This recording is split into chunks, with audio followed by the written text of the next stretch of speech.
A couple of you mentioned to me on breaks that you're going to school. How many of you are going to school? Anybody? Okay.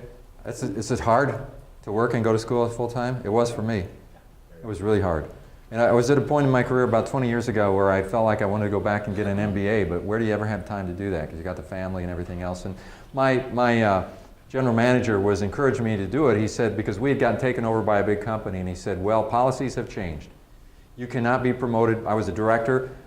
My next step, I thought, was to be a vice president. He said, they have a policy. Corporate has a policy. You cannot be a vice president unless you have an MBA, period. And I go, okay, great. When am I going to do this?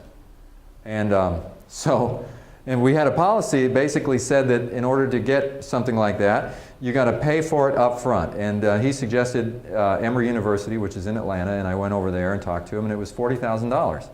To go into their executive MBA program. And the way it works is I got to go there and pay the $40,000 up front, do it. Afterwards, upon successful completion, I get reimbursed 50%. And I'm just thinking, that was at a time in my life I just didn't have the money to do it, and I'm thinking it's hard enough to do it, but to come up with the money is impossible. Okay? These are the kind of situations you get into where you say, oh, I guess I can't do it. And I thought about it, and I tried to figure out, okay, how do we solve this problem? And I went to my general manager. I said, isn't there a way you can waive this thing? I mean, I'm a director. Can't you pay for the whole thing? No. He said, that's our policy, 50% afterward. That's all I can do. My hands are tied. So then I started thinking about it, and we had a bunch of excess inventory in a warehouse. We had a lot of PCs that were being written down every month because we had a lot of them. And so I started thinking, okay, Emory University Business School, they got to buy PCs. They could use some of the PCs that are in our warehouse. So I started thinking about it. I went to the general manager and I said, okay, wait a minute, our cost of goods is about 50%.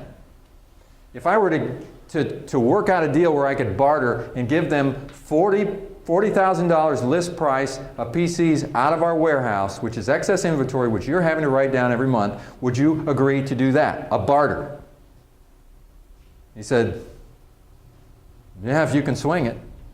Then I went to the business school, and I said, who buys the PCs around here? They said, the IT department over here. I go to the IT department. I said, you buying PCs this year? He says, yeah, we're buying PCs this year. I said, great, I got one in my car. I want to bring it in and give it to you for a week and just have you take a look at it. How would you like to have $40,000 worth of these? He said, I don't know, let me check it out. So he checks it out. Meanwhile, he's checking it out. I go over to the people that enroll you in the Executive MBA program, and I said, would you guys be willing to do a barter agreement?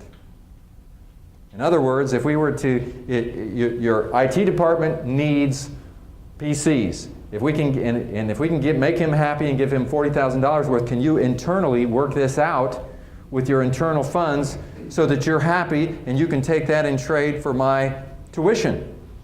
And they said, okay. And I did it. So I didn't pay any money. I didn't pay a dime. I got my MBA, and they didn't have to pay anything back. Everybody was happy. But the point I'm making is you get to a point sometimes and you say, there's nothing we can do. These are the rules. The rules can't be broken. My manager is telling me we can't break the rules. This is corporate. This has come down. We could have done it in the past. Now we've been acquired. These are the rules. You ever have that with Carrier? I mean, these are the rules. Big company. It happens. The rules can't be broken. And everybody thinks the rules can't be broken. Well, I didn't break any rules, by the way. I just found a different way of doing it. And creativity is when you get to that stuck point and you can't see a solution, you don't quit. You start walking around a situation and you go, what about this? How about this? How about that? You think about it, you try it. You go talk to somebody and you say, hey, what if we could do this?